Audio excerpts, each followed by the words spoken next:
Hello everyone. Last part की video में हमने बात करी थी रेबीज वायरस की पैथोफिजियोलॉजी के बारे में। आज हम बात करेंगे कि जब किसी इंसान में या जानवर में रेबीज वायरस पाया जाए या हो जाए उसे तो कौन कौन से सिम्टम होते हैं। साथ ही साथ हम बात करेंगे कि किस तरह से हम इसको ट्रीटमेंट करते हैं, कौन से टेस्ट होते हैं और डॉक्टर कौन से इंजेक्शन किस गैप में दिए जाते हैं। तो आइए करते हैं इस वीडियो को स्टार्ट।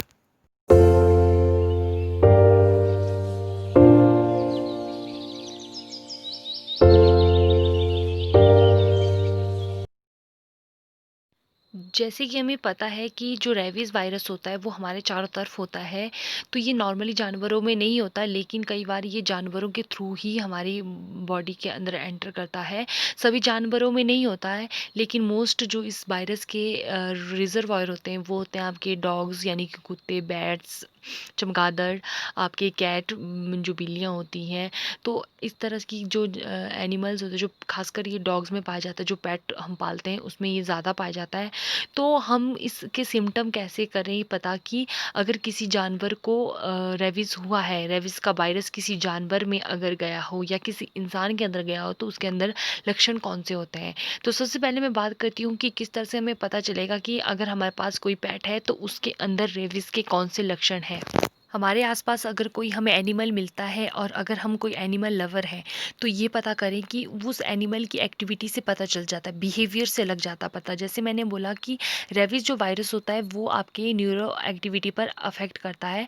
तो मैंने लास्ट वीडियो में ये ह्यूमन पे बताया था किस तरह से ह्यूमन एक्टिविटी चेंज होती है। सेम ये जो होता है अगर किसी एनिमल को, ये मान लीजिए कुत्ते को अगर ये रेबीज वायरस है तो उसकी एक्टिविटी कुछ अलग सी होगी। वो आपको घूरेगा और इनकोऑर्डिनेशन, मतलब आप उसे बुलाएँगे तो वो अजीब-सा रिएक्ट करेगा, तो उसका बिहेवियर चेक करें। Second, foaming at the mouth. Foaming मतलब आपके उसके मुँह से लार या झाग निकल रहा हो तो यानी कि उसको रेबीज़ वायरस है। उसके अलावा उसका paralysis of throat and jaw muscles. Paralysis मतलब बॉडी का कोई ऐसा पार्ट होना जो क्या होता है, इनएक्टिव हो जाता है, जो वर्क नहीं करता है। तो ऐसे डॉग्स आपने जो टेढ़ा मुँह करके चलते हैं या फिर उनका अजीब-सा ही वे होगा, उनका गला थोड़ा-सा ऐसा मुड़ा हुआ होगा या वो हिलेगा नहीं, तो वो डॉग्स भी या वो एनिमल्स भी आपके रेबीज़ वायरस से पीड़ित होंगे। इसके अलावा जो आपके पास अगर डॉग है तो उसको रेबीज़ वायरस हो चुका है तो वो क्या करेगा, उसको भूख नहीं होगी, लॉस ऑफ एपेटाइट और वीकनेस होगी और बीच-बीच में उस डॉग्स को क्या पड़ सकते हैं, दौरे भी पड़ सकते हैं और उस डॉग की सडन डेथ भी हो सकती है। तो इसलिए क्या होता है, जो एनिमल पालते हैं, मैंने कितनी बहुत बार बोला है कि वेटनरी जो हॉस्पिटल में जाकर आप जानवरों के डॉक्टर से इसके बारे में पता करें और एनिमल बिहेवियर आपको चेंज दिखते हैं तो इसके बारे में भी अपने। और अगर कोई ये रेबीज वाला कुत्ता जो या कोई जानवर इंसान को काटे तो इंसान के अंदर कौन से लक्षण होते हैं। सबसे पहले जो इसके सिम्टम होते हैं वो होता है फीवर और पेन होना। आपको फीवर, बुखार होगा और दर्द होगा और आपको फ्लू जैसे सिम्टम होंगे, जैसे आपका सर्दी जुकाम होता है उस तरह की। वीकनेस होगी, डिस्कम्फर्ट होगा, हेडेक हो सकती है, सर में दर्द यानी कि सफोकेशन। उसके अलावा आपके थोड़ी देर टाइम बाद आपके न्यूरोलॉजिकल चेंज होंगे, यानी कि आपको एंजाइटी, कन्फ्यूज़न, हेलुसिनेशन, यानी कि आपको नींद नींद सी लगेगी, आपका मन अजीब सा होगा, आपके अंदर कोई फियर, बहुत सारे फियर, जैसे बहुतों को इसमें हाइड्रोफोबिया हो जाती है यानी कि पानी से डर लगना, सीजर यानी कि दौरे पड़ना होना, और पैरालिसिस का अटैक भी पड़ता है। पैरालिसिस जैसे कि सम पार्ट्स आपके बॉडी के क्या होने, वो मूव नहीं होते। तो ये कुछ सिम्टम है जिससे आपको लग सकता है पता कि आपको रेबीज़ वाले जानवर ने काटा हुआ है।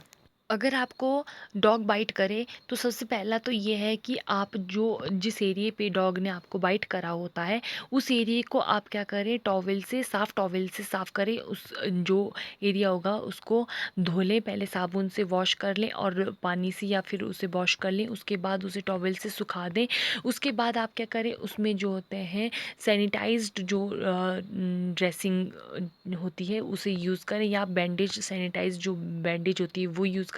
इसके अलावा अगर आपके पास ऑइंटमेंट है जो आपके घाव पे लगाने के लिए दी जाती है, ठीक है, तो उससे भी आप लगाएं। और उसके बाद डॉक्टर अगर आपके नज़दीक है तो आप सबसे पहले डॉक्टर के पास ही जाएं, लेकिन थोड़ा डॉक्टर दूर है तो आप ये चीज़ें पहले कर सकते हैं, उसके बाद आप डॉक्टर के पास जाएं। उसके बाद फर्दर डॉक्टर आपको बताएगा कि आपको क्या करना है, कौन सी दवाइयाँ लेनी है और किस तरह से आपने अपनी बॉडी की वो ड्रेसिंग करते रहना है और कौन से इंजेक्शन आपको लगते हैं। अगर मैं डायग्नोसिस की बात करूँ, आप किस तरह से चेक कर सकते हैं, आपके कौन से टेस्ट होते हैं जब वायरस आपके अंदर रेबीज़ का वायरस एंट्री करता है, तो आपका जो टेस्ट करते हैं वो होता है फैट एफएटी फैट टेस्ट, यानी कि डायरेक्ट फ्लोरोसेंट एंटीबॉडी टेस्ट। इसमें आपके डिटेक्ट किए जाते हैं वायरस के एंटीजन आपके ब्रेन के अंदर। और इसके अलावा ह्यूमन का सलाइवा, सीरम, स्पाइनल जो फ्लूइड होती है, और स्किन टेस्ट भी करे जाते हैं। ट्रीटमेंट में अगर बोलूँ तो डॉक्टर आपके अकॉर्डिंग जो आपके सिम्पटम होंगे या जिस तरह की आपको डॉग ने बाइट करा होगा, उस हिसाब से आपका ट्रीटमेंट करते हैं। तो इसमें क्या होता है, वैक्सीनेशन करी जाती है, वैक्सीनेशन या इंजेक्शन लगवाए जाते हैं। तो ये 3 या 5 इंजेक्शन आपको लगाए जाते हैं, 3 से 5 तक। तो सबसे पहले तो क्या करें, जो अगर आपको डॉग काटे तो 24 घंटे के अंदर आप हॉस्पिटल में रिपोर्ट करें, ठीक है? तो ये बहुत कंपल्सरी है। उसके बाद क्या होता है, आपको जब इंजेक्शन लगवाया जाता है, जो आपको ये एंटी रेबीज़ इंजेक्शन लगाए जाते हैं, उनकी इम्यूनिटी को डेवलप होने में 7 दिन लग जाते हैं। यानी कि आप आज इंजेक्शन लगाएँगे तो 7 दिन बाद वो इम्यूनिटी डेवलप होगी। तो इसलिए इसको, जो इंजेक्शन का अगर मैं बोलूँ किस तरह से उनको लगाए जाते हैं, तो आपके जो इंजेक्शन होते हैं, ये आपके 72 घंटे के अंदर डॉग बाइट के उसके अंदर लगने चाहिए। और इंजेक्शन क्या होता है, पहला जो इंजेक्शन लगाया जाता है उसके 7 दिन बाद दूसरा इंजेक्शन लगाया जाता है, और जो तीसरा इंजेक्शन होता है वो आपके पहले इंजेक्शन के 21 या 28 दिन बाद लगाया जाता है। तो ये जो आपका रिकॉर्ड बनता है, फर्दर आप ये चीज़ें मेडिकल शॉप में जाके भी कर सकते हैं, और हॉस्पिटल में इसका ट्रीटमेंट फ्री होता है। गवर्नमेंट हॉस्पिटल में जाओगे तो आपको ये इंजेक्शन फ्री में मिलेगा, लेकिन अगर आप प्राइवेट हॉस्पिटल या फिर मेडिकल स्टोर में जाओगे तो वहाँ पर आपको थोड़े पैसे देने पड़ेंगे। लेकिन हर साल जो होता है डॉग बाइट की वजह से कई लोगों की डेथ हो जाती है, तो इसलिए इस गवर्नमेंट हॉस्पिटल में एंटी रेबीज़ इंजेक्शन होते हैं। तो आप अगर गवर्नमेंट हॉस्पिटल में लगाएँ तो आपके लिए अच्छा होता है। और बाकायदा जहाँ भी आप इंजेक्शन लगा रहे हैं वो आपका चार्ट बनाते हैं, तो इसी गैप में ये जो होते हैं इंजेक्शन लगाने होते हैं। अगर मैं प्रिवेंशन की बात करूँ, बचाव की बात करूँ, तो सबसे पहले कि किसी भी जानवर को छूने से पहले या उसे पकड़ने से पहले आप उसके ओनर से परमिशन मांग लें, उसके बारे में जान लें। उसके अलावा डॉग को टच ना करें या किसी भी एनिमल को टच करने की कोशिश ना करें अगर आप एनिमल के साथ थोड़े कंफर्ट नहीं है।